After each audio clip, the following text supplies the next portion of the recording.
Sinabi na Coron Reef. Kasi yan yung, kumbaga yan yung mahiwaga na lugar dito sa Coron. Katulad yan, yung gitna na yan, dagat. Pero walang daan na para pasukin ng bangka o sasakyan, pansakyan dagat, wala. Kaya yung isla na yun, napaikutan siya ng isla dagat yung gitna. Yan, malalim na gitna yan. Tapos mayroon pa silang nakikita doon na angkla. Yan. Kumbaga, parang mahiwaga na ano yan, yung bundok na yan. Kaya, katulad yan, balin sa sayaw. Diyan nila nakukuha yung ugad ng balin sa sayaw na kung saan ay napakahirap na proseso bago nila makuha. Kasi nadaan sila sa lubid. Minsan mayroong kawayan na ginagawa nila para lang matulayan bago nila makuha. Kumbaga parang buhay din bago nila makukuha yung balin sa sayaw na yan. May personal experience ba kayo dyan, Tay, na sinasabi niyo mahiwaga? Ano yung personal experience mo? Diba, katulad yung dagat doon. Pagka yun ay binulugan mo ng kawayan, mga 1 week o 2 weeks, makikita mo sa dagat yung kawayan na yun.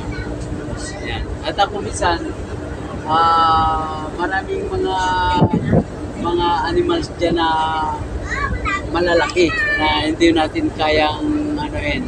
Katulad yung tawag nilang bayawak, malalaki ang bayawak yan. Yan. Kaya inaanohan nila yan. Saka bihira yung mga nakataakit talaga ng mga tao na hindi taga rito. Diyan. At akong minsan, nung araw na talagang panahon na yan ay ina-discover nila, helicopter din siya talaga sinasakyan nila. Kasi hindi yan basta-basta naaakyat ng tao.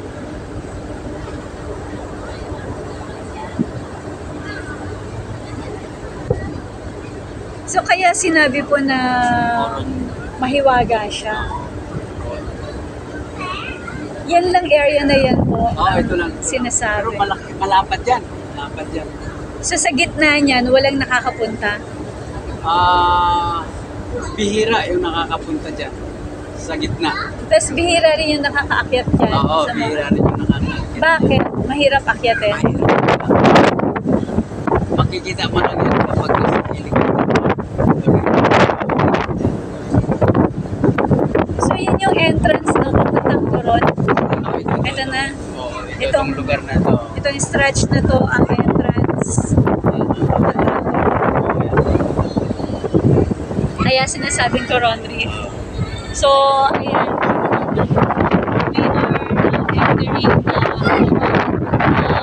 vicinity at nag-welcome naman sa atin ang binabanggit din natin na Coron Reef dito sa Coron, Palawan. Alam nyo kung the eyes can see everything beautiful, pero yung camera, it doesn't give any justice kung ano yung nakikita ng eyes. Sobrang ganda, sobrang ganda niya. Ayan, sobrang ganda niya. So, hindi natin mabigyan ng justice dito sa camera. Pero, ayan. So happy that we have entered the vicinity of Coron around 5:30 or 5:44 na ng hapon.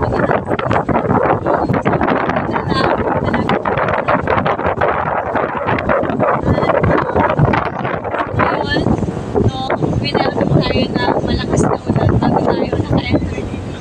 Sana, welcome, blessing. Ang lakas talaga ng ulan kanina. So, kung hindi na-document natin yun. So,